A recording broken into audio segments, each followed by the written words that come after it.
During the 2023 season, the Buffalo Bills had a surplus of injuries to their linebacking core. And the Bills made some adjustments towards the end of the season, but they were not able to get healthy enough. And those injuries played a toll on the 2023 season-ending loss to the Kansas City Chiefs. Now, some of those injuries were due to not only the fact that these players were injured and also we didn't have enough depth, but these could have been avoided if the Buffalo Bills would have made some different moves. So today on our player analysis series, we're going to talk about a linebacker that's going to play a significant role for the Buffalo Bills in the 2024 season. This linebacker is coming over from the Philadelphia Eagles, and he will help out the Buffalo Bills in terms of depth as well as on special teams in a very important role that was vacated by two players that have left the team, Tyrel Dodson as well as Matakevich. Now, in 2023, the Bills had a linebacking core that was not really known outside of Matt Milano to begin the season. The Bills let go of their starting linebacker in Tremaine Edmonds to begin the season, and the Bills decided that they were going to go with Tyrel Bernard to begin the year as the starting linebacker. The Bills didn't really know what exactly they were going to get in terms of Bernard, and they pretty much were blindsided by what they saw in terms of greatness from what we saw from him. Nobody was expecting the breakout year that he had. And in my opinion, he had one of the better seasons and by far a better season than Tremaine Edmonds. It made Bills Mafia forget about Edmonds as well. Add into the fact that we had a linebacking core behind behind Bernard and Milano that was inexperienced. The Bills pretty much had Dorian Williams, Tyrel Dodson, Balin Spector, and a few others in the mix as well. Tyler Matakevich, another one that was in that mix. Fast forward to the playoffs, and the Bills were down 4 linebackers to begin the playoff game against the Kansas City Chiefs. That game, we had Matt Milano, Tyrel Dodson, Tyrel Bernard, Balin Spector, and Dorian Williams out for that game. The Bills also had A.J. Klein, a former retired player that was in the Keys on a vacation, come to the Bills and be a pretty much casting member of the circus of linebackers that played for the Buffalo Bills that year. Today on our player analysis series, we're going to talk about a 2023 player that had a breakout year and is going to be an important special teams core member for the Buffalo Bills. Can you guess who this player is? Last season, he played for the Philadelphia Eagles, and this year, he is going to be an impactful player for the team. We will talk about this player as our 10th member of our player analysis series presented by GoBillsPodcast.com. We will talk about him right after we hit our intro.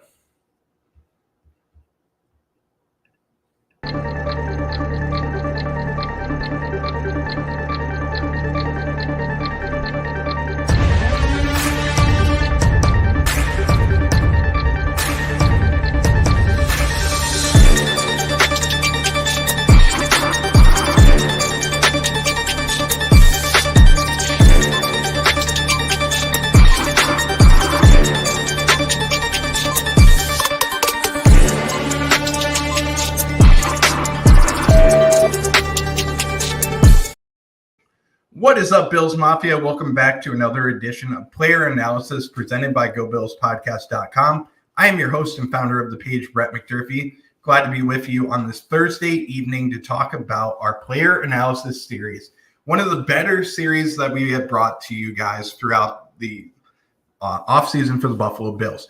If you are new to our channel, don't forget to like and subscribe. Check out all of our notifications that you can find on the Buffalo Bills throughout the offseason. We are going to bring you content each and every day, whether it's on Facebook, YouTube, Twitter, Instagram, whatever case it may be, we will have content for you each and every day.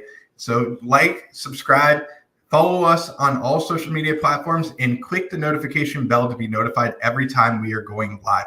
Also, don't forget to go on over to our website, gobillspodcast.com. Click on that website and you can find all of our upcoming shows throughout the week. And we have collaborations with other podcasters such as Nickel City Mafia and Red, White, and Bills. And don't forget that I will be on that podcast as well. So if you love me just as much as my wife does, click on over to the website to be notified every time that we are going live. The Bills are in a rebuild this year, and they have made so many adjustments to their roster, 40% about to be exact. And this offseason, the Bills have let go of 2 linebackers that have been with the team for many years. Linebacker Tyrel Dodson, as well as Tyrel Dodson and Tyler Matakevich have left. There's so many players on this team, guys, that have the T in their first name that I forget which one it even is that has been on the Buffalo Bills. We've had Terrell Bernard. We've had Tyler Matakevich, Tremaine Edmonds, and you add into the fact that we have Tyrel Dodson that has left the Bills. So many different names out there, and now we bring in a guy who doesn't have a T to start his last name in Nicholas Morrow. Now, this linebacker is one that I love to see. This show, guys, is live, just so that you know. Matt Chatter, I appreciate you for commenting on here. It is live. I am live in my house. As you can see, I am live.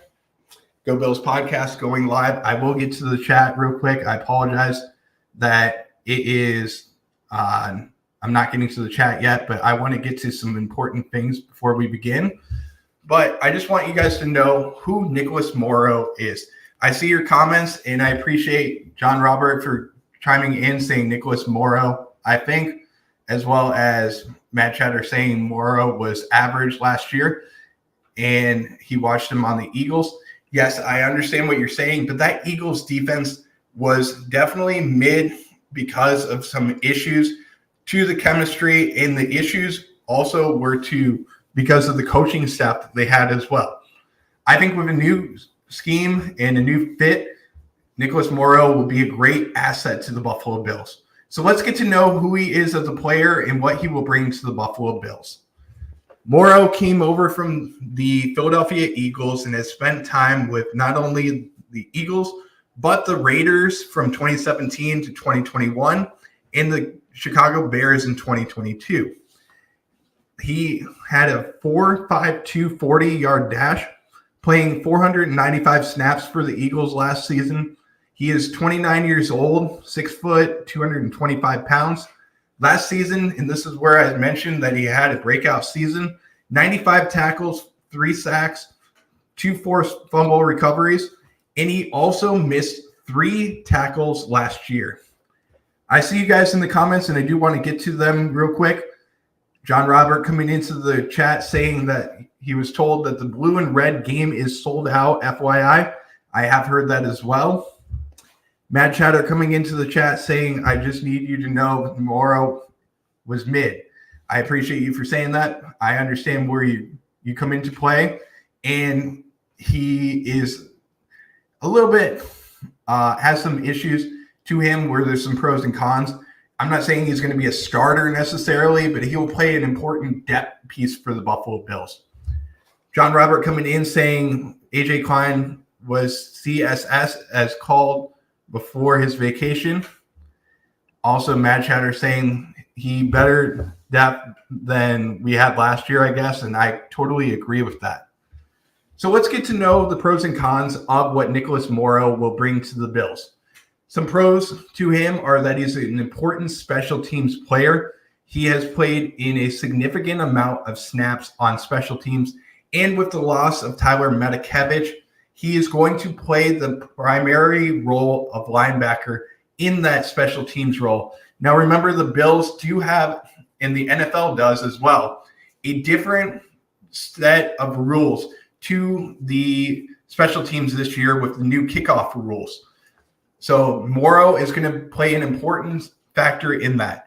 The 4.52 40 is going to be so important because of the new kickoff rules and lining up closer together that Morrow is an excellent tackler and will be able to make stops so that the returner isn't going to have big carries into the Bills' second and third level of their special teams.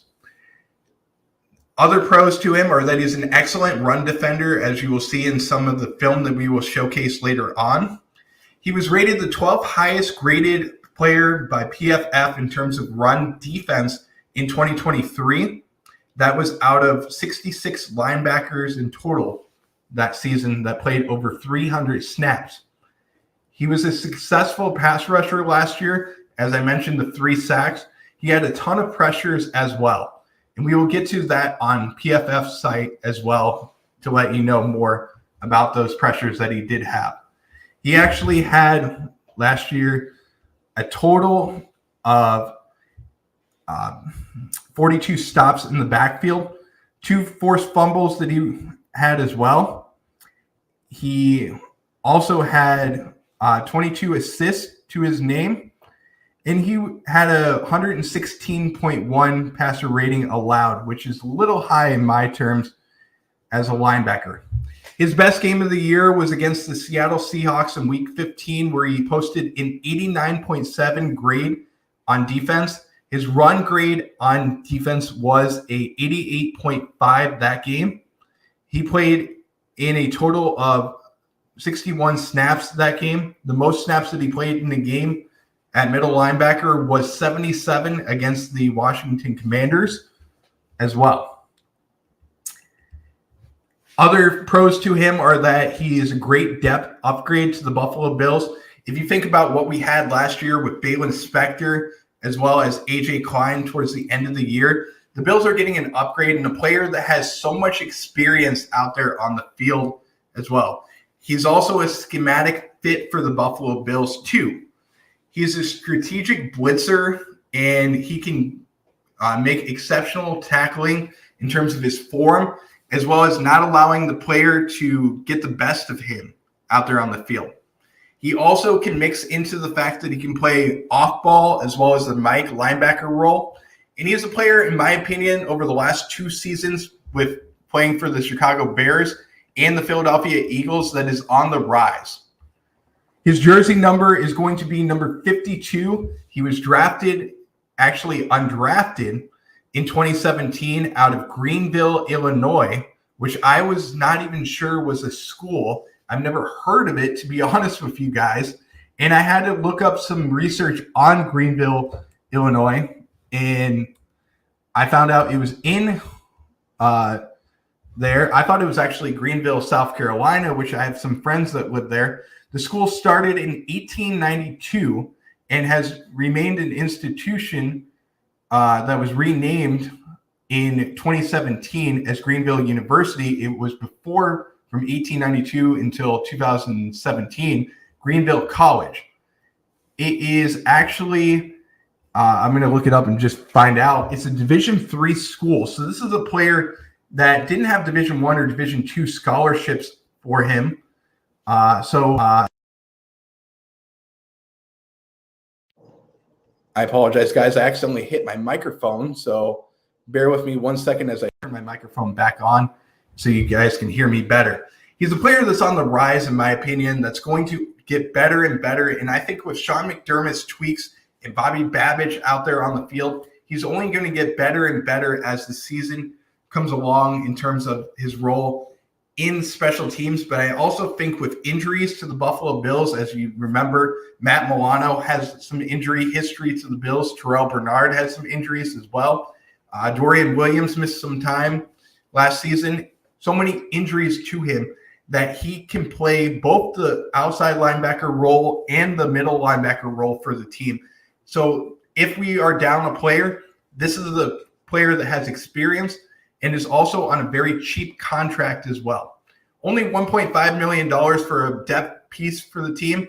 And if he does play, it's going to help the team even more because he has the experience out there as well. Let's go over some cons for him. And he's, like I mentioned, he is not an outstanding player out there on the field. You know, as Matt Chatter mentioned as well, he is mid in his terms. And, you can say what you want to about him.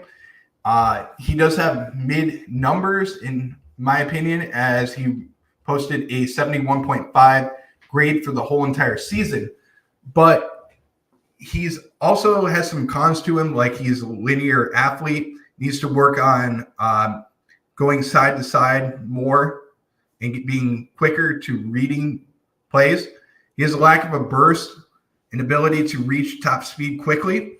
Covering crossing routes over the middle is another area that he struggles with. He reacts quick too slow. He also struggles with change of direction. Rarely makes a splash play as well due to his athleticism. And these are all things that can be fixed quickly. And I think that, like I said, Sean McDermott and Bobby Babich are going to make him even better this year. And you'll see him come into games on blitzes and just take some pressure off of not only Matt Milano and Tyrel Bernard, but if one of them gets injured or needs to take a play off, it's going to help them.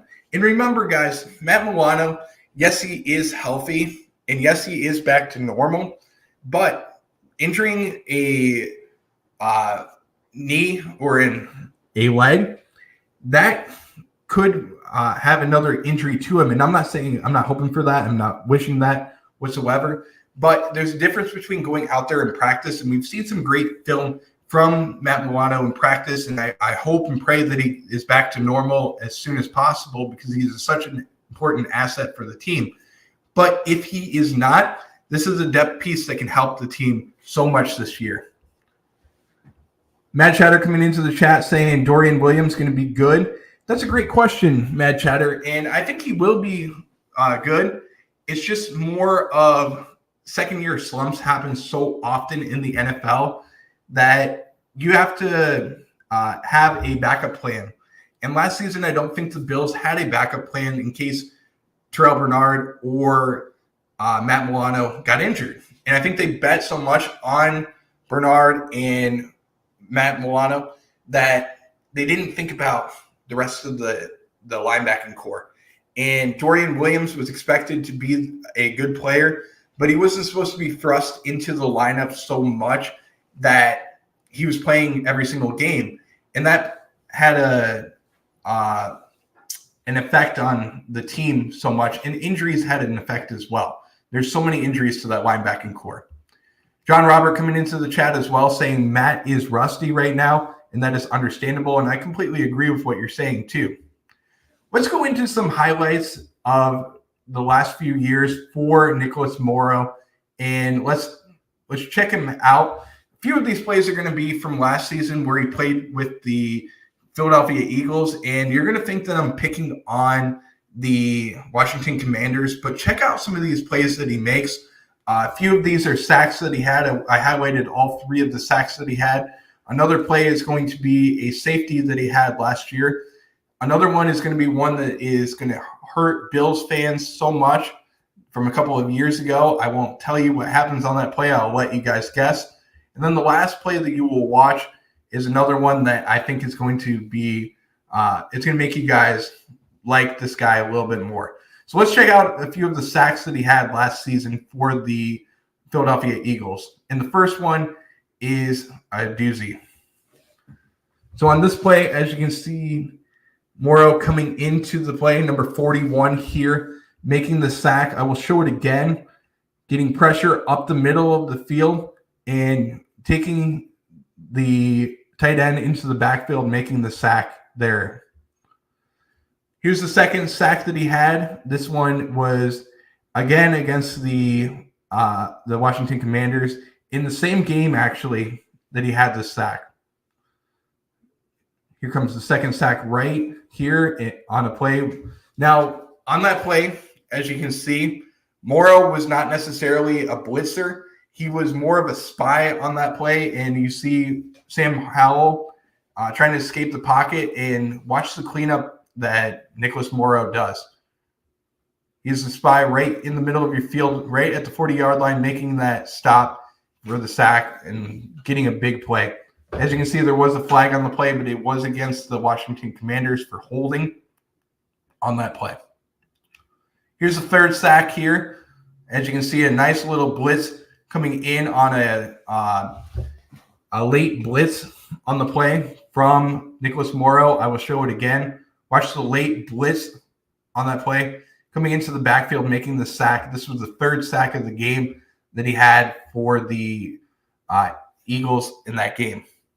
The next play that we will see is going to be against the Bucs. This is a play where the Bucs were deep in their own territory. And check out what Morrow does on this play. Coming in, number 41, into the backfield and getting penetration in that backfield to make the stop at the safety. Check it out one more time. Getting penetration up the middle, using that A gap, stopping it, and getting into the backfield on that play. The next play that we will watch, this one is going to hurt you guys, Bills Mafia.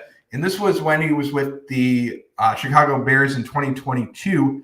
This play is one that I wanted you guys to see just because of the ability that he makes on this play and what he does. Check this out. This is against Josh Allen. Watch and see what Nicholas Morrow does on this play.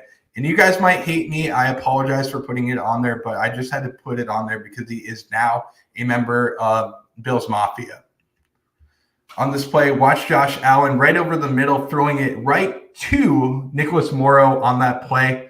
I will show it one more time as it's going to hurt Bills Mafia, and it hurts me to even put this one on there. Right over the middle, throwing it right into the hands, I said again, to Nicholas Morrow on that play. The last play is another one where Nicholas Morrow, playing for the Chicago Bears, making another stop here. Check this one out. I'll show that one more time, but watch and see the 4.52 speed and how quickly he closes on this play, not allowing the running back to get in any yards and getting into the backfield. Watch how fast he closes on this play. One more time, 53 right there, closing on that play for a 6-yard loss on that play. If you like what you see from Nicholas Morrow, let us know in the comments below. My expectations for what he will do in 2024 are that I think he's mostly going to play on special teams, but he will be a primary depth piece. I expect him to have 20 tackles on the year, mostly on defense, but also in the special teams role. Special teams tackles are going to be important for him as well. I'm going to guess 20 tackles between the two in special teams and in defense. I think that he'll play a significant amount of snaps on special teams, though. That's where he's going to be an important role piece. But again, if Tyrel Bernard or Matt Milano get injured, this is a player that's going to step in and become the new linebacker for the team. Or in situations where the Bills are playing teams that can run the ball, this is another area where the Bills could utilize a third linebacker on the field, and I don't necessarily think that they will do that. But if they need to change things up in terms of their scheme and run a 4-3 defense, plug and play Nicholas Morrow into that third linebacking role. Don't forget to like, subscribe, and follow us on all social media. You can find us on YouTube, Instagram, Facebook, TikTok, and Twitter, as well as Threads. And also don't forget that you can find us on our website, gobillspodcast.com. Click on over to that website where you can find all of our upcoming shows under our podcast schedule.